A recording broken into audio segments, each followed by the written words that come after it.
Hey guys, Starkin coming at you with another game of Minecraft. Jumping in here, we are at the Ocean Monument, and I am embroiled in a conflict with some very strange creatures. They have one eye placed in the center of their cyclopean finned head. They shoot little wavy beams at you. They are trouble. I sort of expected danger here. Somebody I was talking to at work about the game told me that there were monsters in these monuments that I would have to worry about, but they were even more terrifying than I thought. But I thought, well, I should come back to the monument. We'll show off what's going on, and also take a look inside, see if there's a monster in there that needs killing. I figured that they should all be safe, right? Because any of the things that are guarding the monument would be aquatic, hopefully not amphibious. So if they were to peek out of the front, everybody here would just be safe because they've got all the cactuses to protect them. They've got golems. The villagers don't appear to like run into the cactuses and get hurt. Yeah, I think you have to like jump up into it, and just a normal walking won't do it. But this is how the excavation's going. The villagers live here on the top.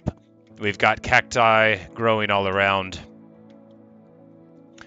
and just various improvements. And we're gonna go to the inside because I've been clearing out a little bit of it, and maybe this will be an interesting way to die. All right. The first thing is that I hear an alarming squeaking sound that I definitely have never heard before. So that's got to be an enemy. A little bit of a whoosh there, pretty scary stuff. So up here, there's a room of okay, there's the baddie. Are those water drips that I'm hearing? But anyway, the screeching, screaming of one of my friends. All right, there we go. Oh, ha! That's what we heard. He's bouncing around. So this Joker.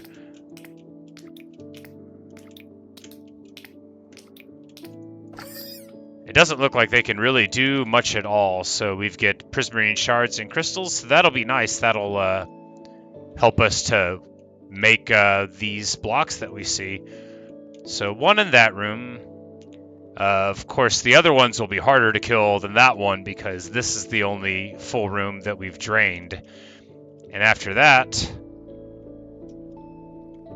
so how the excavation's going is we cleared all this out, and if we were to open this, we could just go up here. And I'm being a little bit careful because I just don't want to get killed, but having that open will be great because if they fall down, they'll be relatively unlikely to get back up, and that means we can just move on and kill them because I get turned around easily in these places. I could probably do a better job of orienting myself, but yes, there we go. Yeah, so he's just trying to be mad, but okay, there's a lot of guys in here.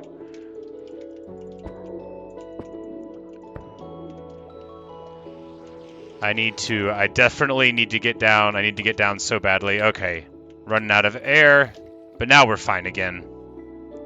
So, yeah, I imagine, would be just absolutely miserable to fight these guys in a normal environment, but I'm not in a normal environment. We'll do 2 blocks. That'll actually make it more likely for them to fall down and not really make it much easier for them to fight me, I don't think. So, oh, geez, there's a lot in there, aren't there? All right, what I need to do is come back with a door.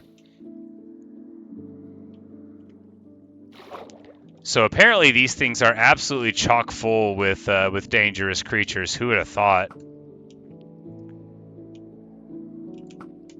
Not at all an automatic kill. So a little bit of a higher angle, pretty decent. I'm thinking their ray either like removes your swim speed or maybe it makes you lose breath a little faster.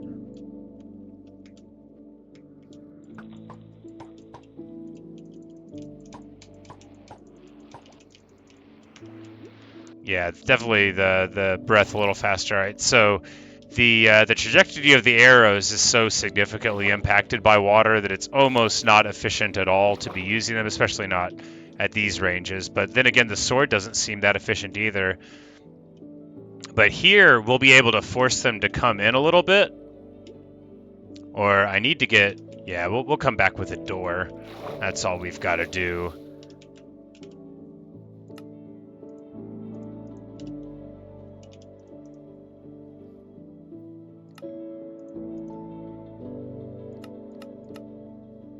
I thought I could make a door. How does one make a door? Six planks? Alright, well, 6 planks it is. That's how to make a door. It's been a while. Normally I just carry so much stuff that it doesn't matter. Oh, there we go. Our trap worked. And another one of these jokers has fallen outside. So this is actually, you know, since I already had the farm set up, this is a very efficient way to deal with these guys.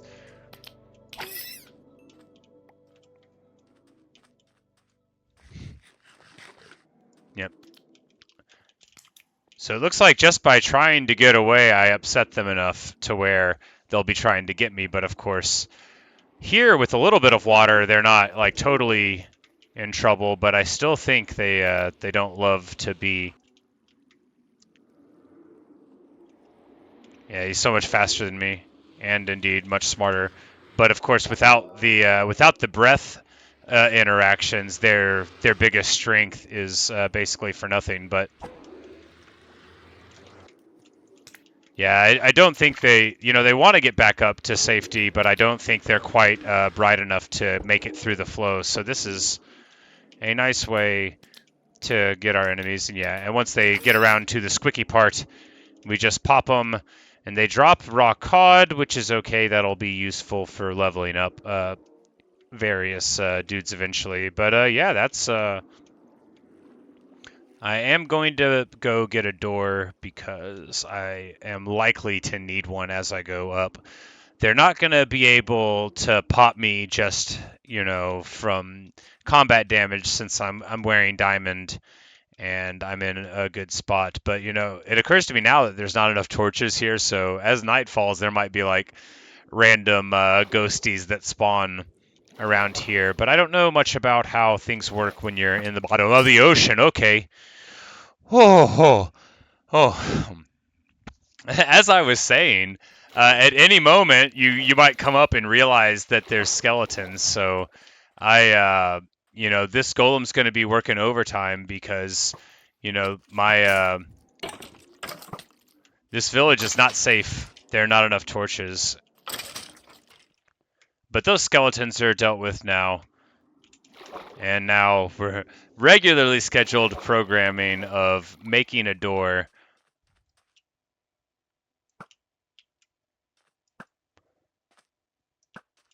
It looks like that one, he was sort of pensive. He didn't know why he was here.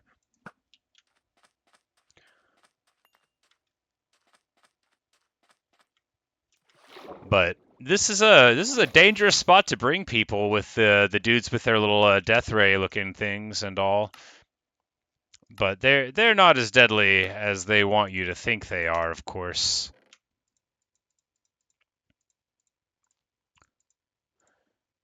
Just gonna toss some stuff in there and then get back to work once I pick my bow back up. Can you swim and eat at the same time? That shouldn't be possible. Everything that I've ever been told about the way science works says that if you have a pork chop while swimming, you should basically immediately drown. Muscle cramps, possible, like electrical shocks just that go through the water. You could be struck by lightning. There's a lot of things that could happen to you just by being a little bit careless. So just make sure that if you're thinking of doing what I'm doing, that you accept the risks.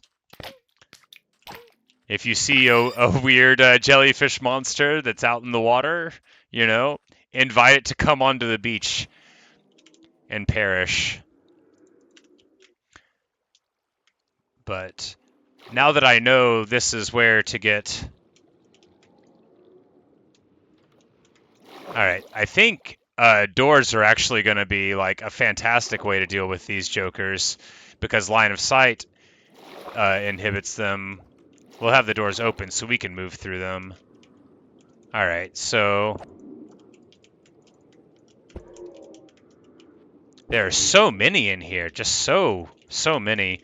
But the thing is that I have a lot of pork chops, the benefit of line of sight, and the break, and actually the break with the door to water. It's feasible. I don't want to say probable, but feasible that that might even interrupt their shots. If I shoot all the way up, can I get the arc to drop down there?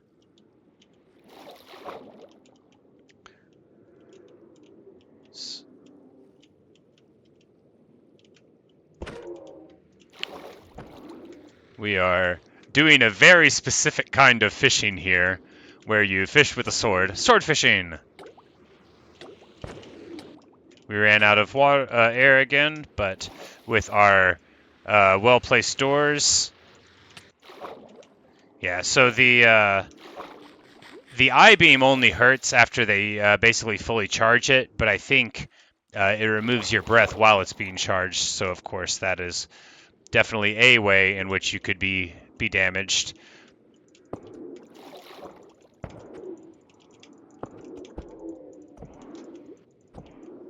There's so many of them.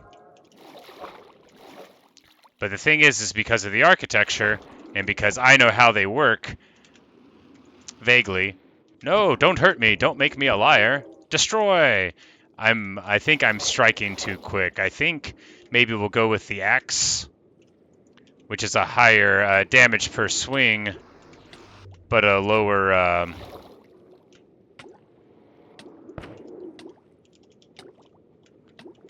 swing timer, since I spent a lot of time not striking. But actually, I'm going to absolutely kick the pork chop bucket if I stay up there any longer. So time to regroup a little bit, run downstairs. So health regenerates fairly quickly, at least on easy, when you're at full pork chops.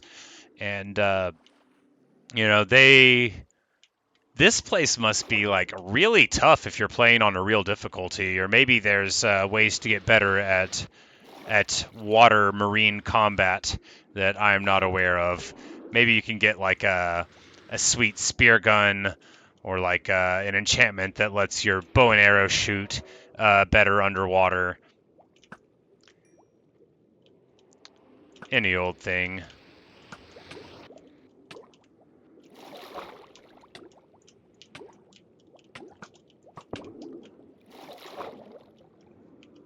But yeah, this is it's not too dangerous, of course. I mean, it's very dangerous, but because I have the setup where I can safely get here, and I think these like big old dummies, yeah, he's just gonna squeak himself to death out here. But I don't like. I'm not fast enough at killing any of them to actually be able to get inside. That one sounded more pensive and thoughtful about the bashing than the other ones did. He sort of looked like he had gold around the gills, but maybe they all do, and I just hadn't noticed. Yep, they all do. Okay. That's so okay. Yeah, how on earth would I ever deal with this? I think, yeah, you would just do what I'd been doing, and you just fill it in brick by brick, and then due to the efficiency of intimidating them in that way, you'd be able to just sort it out. 'Cause I don't think they have the ability to come up here and really hurt the villagers. I think they'll be fine just because of this setup. I do need to set torches around the outside to prevent skeleton archers. Like, can you imagine how much that would suck? 1 minute, you're minding your business. There's a abomination of an eye monster flopping around outside, and then you get shot. Minding your own business, sleeping deep down in the middle of the freaking ocean, surrounded by sand, and you get shot by a skeleton. And that's not how you think you're gonna go. You probably have a different idea for how the end of your life's gonna go whenever you're here. I'm gonna need to stop behaving so carelessly with my fall damage. Either that or go get my good armor again.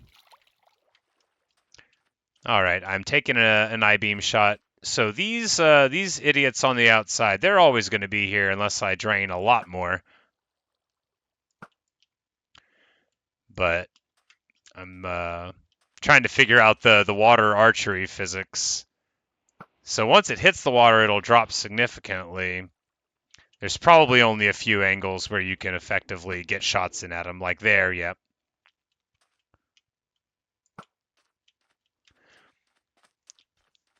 So there's some on the outside, many on the inside, and that whooshing sound of waves is your indicator that they are charging a shot at. Oh, they're killing all the marine life. He was killing octopi and such. Makes sense. Well, this has been quite informative for me, if not for anybody else. And we're just gonna make some torches and do the little traditional outro. So hope you've enjoyed. This is a it's always a work in progress, figuring stuff out, having a good time. Apparently, when they kill the squid, I keep calling them octopus, but they have squid ink in them. It's probably squid, right? They do drop them, so in a way, all I need to do is take advantage of how useful they are. They'll murk all the marine life, and then I can just swim around and pick it up. But this is what I've been doing, and that's what I'm gonna work on a little bit. I'm just gonna get some blocks of sand and fill in some more rooms because they're a lot better at fighting than I am, and there's just too many of them. It's I know it's not very sporting to starve them out and use the air against their watery selves, but that's what they're gonna get. So until next time, hope you have enjoyed this episode of me trying to figure out a little bit of how the world works.